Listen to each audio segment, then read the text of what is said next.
But if you can create an honorable livelihood where you take your skills and use them and you earn a living from it, it gives you a sense of freedom and allows you to balance your life the way you want. Good morning to all dignitaries, guests, invitees, resource persons, and participants. I, on behalf of the organizers, Mokokchung College of Teacher Education, extend warm welcome to you all present here to this two-day workshop on weaving, bamboo craft, pottery, and beadwork. This is the much-awaited event, the first ever of its kind, the day we all have been working hard and anxiously waiting for. The day is here, and I believe that we will all have a wonderful experience in this two-day workshop. And I must say that we all are very fortunate to have come here to participate and witness this grand program.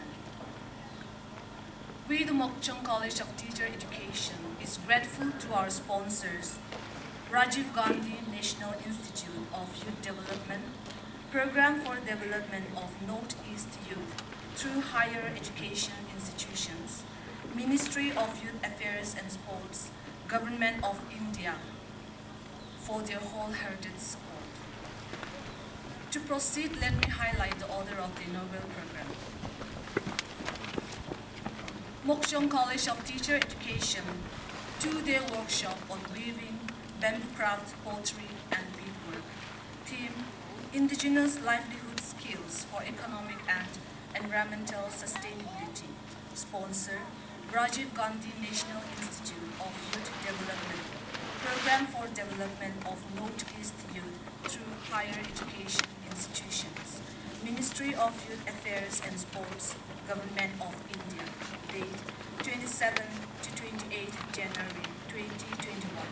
Chief guest, Professor Sidnath Deb, Director, Rajiv Gandhi National Institute of Youth Development. Speaker, Shri Akop Balin, Retired Principal, Dimapur Government College, Nagaland.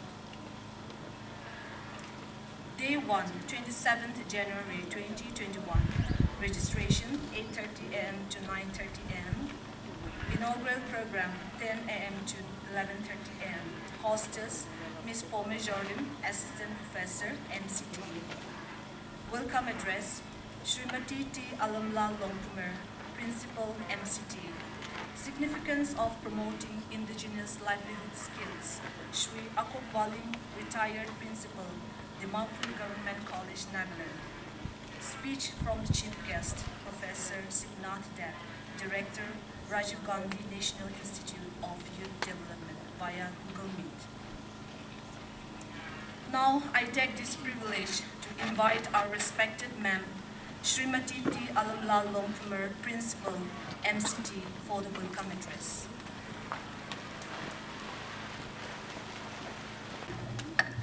Thank you for the time. A very good morning to everyone here. Respected chief guest for the day, Professor Sidnath Deb, Director, Rajiv Gandhi Institute of Youth Development, under the Ministry of Youth Affairs and Sports, Government of India. Our main speaker for the day, Shri Akop Balin, Retired Principal, Government, Dimapur Government College.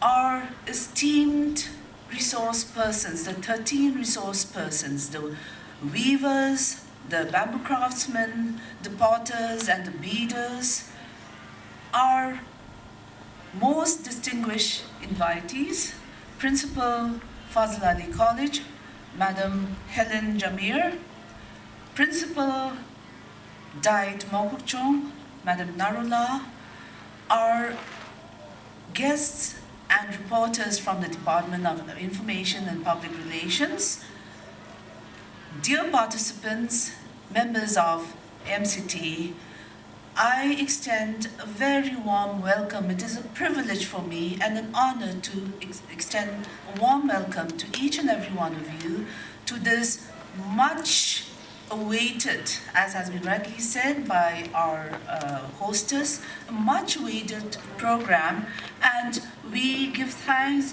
to the Almighty for having been able to bring us together in this manner despite the challenging times of the pandemic that we are under today. So it is a privilege that we are able to organize a program like this in this manner.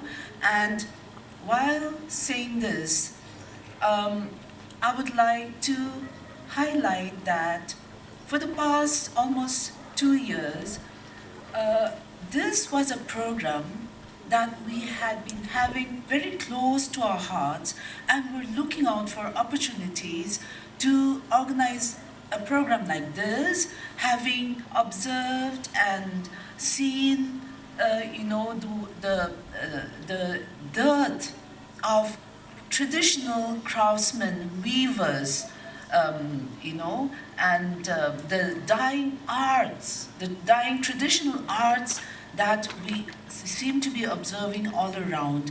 So we thought that it would be it would be good for the college to organize a program like this, but somehow we did not know how, because the inputs would have been high, organization would have been big, and we did not know where the resources would come from. But like a bolt from the blue, last year, during the pandemic, we received an invitation from the Rajiv Gandhi National Institute of Youth Development to submit proposals for organizing a variety of programs. And although excited, we were a little apprehensive because there were certain criteria that we needed to fulfill as an institution to be able to avail of the opportunity. So we were a little doubtful. But we were so excited after having sent the proposal when we got a reply that we were being considered for organizing the program. So, we really convey our heartfelt appreciation for the magnanimous gesture that the Rajiv Gandhi National Institute of Youth Development has shown to the college to be able to organize this long felt and dreamt about program. So we really thank the institution for having given us this opportunity, and we assure you that this program is going to be something very meaningful, although only for 2 days and the participants are limited because of the prevailing situations. It is our assurance that we are going to carry this theme and this purpose forward even in the days to come. Bringing in a fine blend of tradition and modernity, keeping in mind the challenges and the problems that our society is faced with today, is indeed not such an easy task. One has to have knowledge, understanding, and insight into our traditions, our traditional practices, our culture, and also understand in depth the problems that society and our economy and our culture is faced with today. When we had to think of identifying the appropriate person to be the main speaker for the program, the one and only person that came to our mind was Sri Akokwaling. And we couldn't think of anyone else. Sir, we really thank you for having so graciously accepted our invitation without any hesitation. And I assure you that all participants are going to be thoroughly blessed by his insight, by his in-depth understanding about both our culture and our modern day context. So, sir, we welcome you with very open arms, and we look forward to also having you in the future to such kind of programs that we plan to have in days to come. Thank you so much, sir. Having a program would be meaningless without having the right resource persons. organization may be big, the program may be grand, but to achieve the objectives of the program, we ought to be identifying the right resource persons. We had identified 4 different crafts and skills, indigenous crafts and skills, and for which finding the right resource persons, like I said, there's a dearth of people with skilled knowledge in these fields today. And that is a very sad thing for our society. But scanning through the different the resources and also the skilled craftsmen, weavers, potters from different villages, we were very blessed to have found the right kind of resource persons for the right works.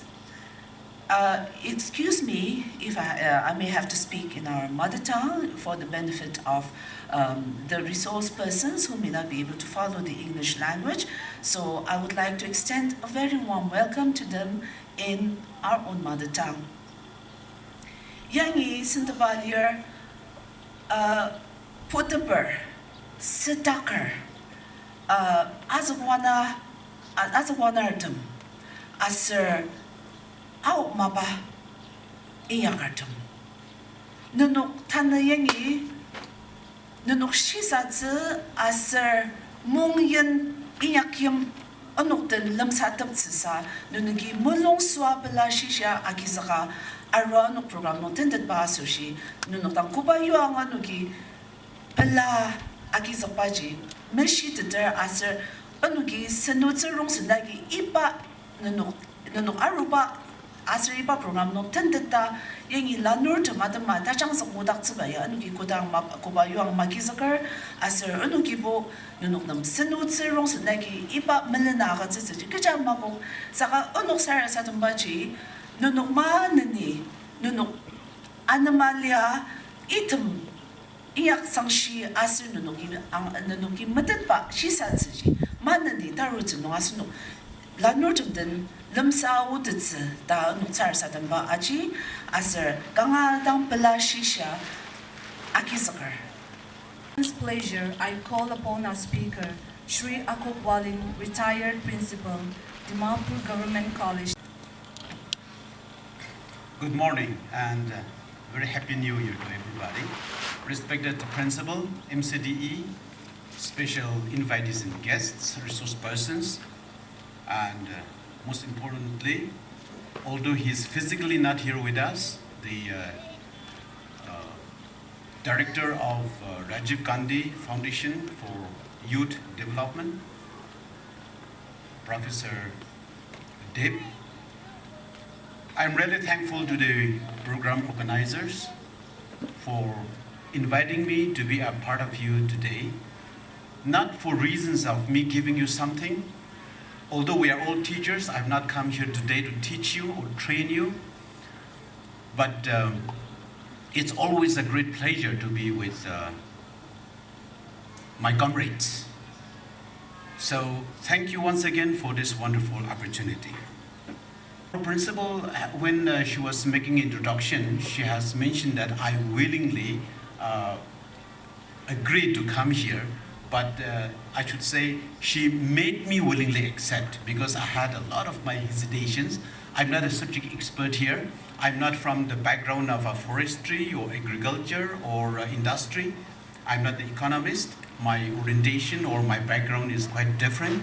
My only credential is that I also shared the need for promoting indigenous skills, life skills. And then, although I'm not a subject expert, I've been talking about this in steering corners. I've been thinking about it, not finding as to how it should be successfully implemented or how to go about it. That is my problem, my burden is my only credential for having come here today. So I'm just trying to share some thoughts of mine. Well, last week I was in Guwahati. I took my daughter for her to go buy a new accommodation for her research work. the accommodation was too new to find any ready-made furniture. So we had to furnish the house. In the course of our work, I discovered that few kitchenware we had arranged from here was not enough. So I went to the town to purchase some kitchenware. If had there been no traffic jam, I would have done my work in less than 45 minutes. But that day happened to be one of the days for Bihu celebration, and then there was such a huge traffic jam, coupled with vehicular accident, few yards away, that made us held up on the road for a long time. I could finish my work in 4 hours only. That time, I was thinking, if only I had facilities as we find in my hometown, Mokokchung, I would have prepared on my own few basketries and containers. Containers I could make using the bamboos I have in my garden, in my farm. And you have some bamboo works here. I'm really thankful to my parents for having taught me how to weave baskets. And I would say 90% of our basketries we find indigenously. Although I'm not a skilled fine worker, I can make. That's what I've been teaching my 2 sons also during the lockdown a few months ago. So they have just learned how to make egg basket and some small things. So I was just complaining, had this situation been in my hometown, without costing any money, I would have made the baskets and containers. Now, some people may say that making baskets, bags, using yarns or bamboo splints or bamboo blinds or whatever, it is time-taking. Yes, I agree, it is time-taking. But our society is slowly and steadily becoming more urbanized. In an urban setup, you will find the killing of time not in your performing the work, but in travels. In traveling, you spend a lot of time. Look at the lives in the cities. Had this, compare this with the Mokokchung town, our hometown. If I walk also, because when I was a student in Livelihood College, many a time we used to walk. So if I walk also, it hardly takes 1 hour only. From Mokokchung, my house, to little less than 1 hour to Livelihood College. That's how we used to study. But in the cities, even a distance shorter than the distance between my home and Livelihood College, people take by car more than 2 hours sometimes because of heavy traffic jam.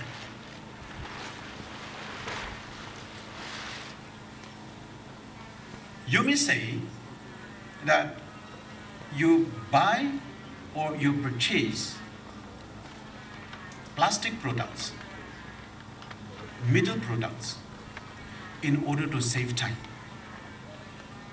How much of time do you save in buying it?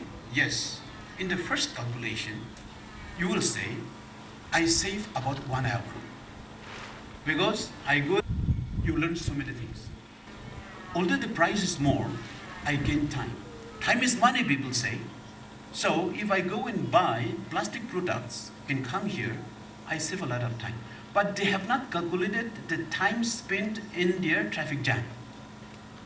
So time-wise also, indigenous product is more economic. That's my small but first condition.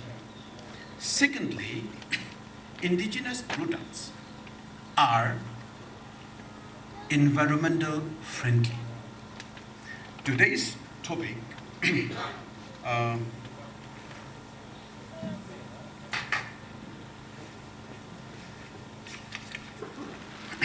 you. Today's topic says significance of promoting indigenous livelihood skills. Livelihood is the catchword here.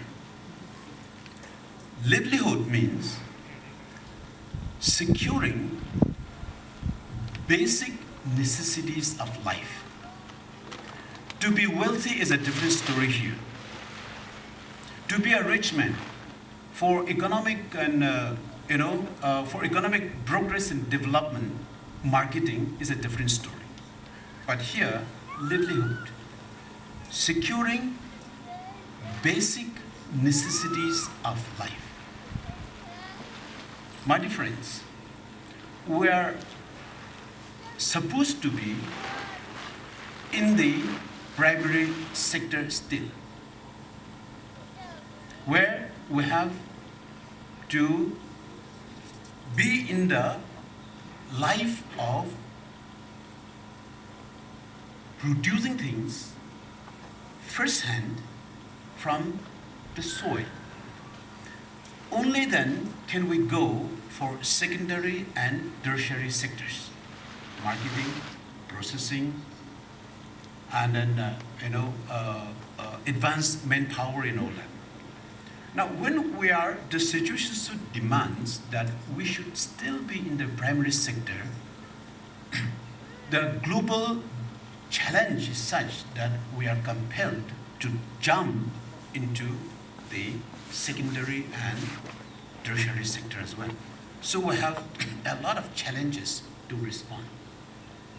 Now, when we say livelihood skills, the basic necessities of life. What are the basic necessities of life?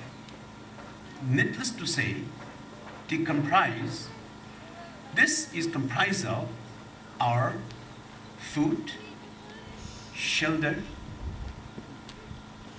and our clothing. These are the basic things. Now let us come to food. That's one of the most important basic necessities of life.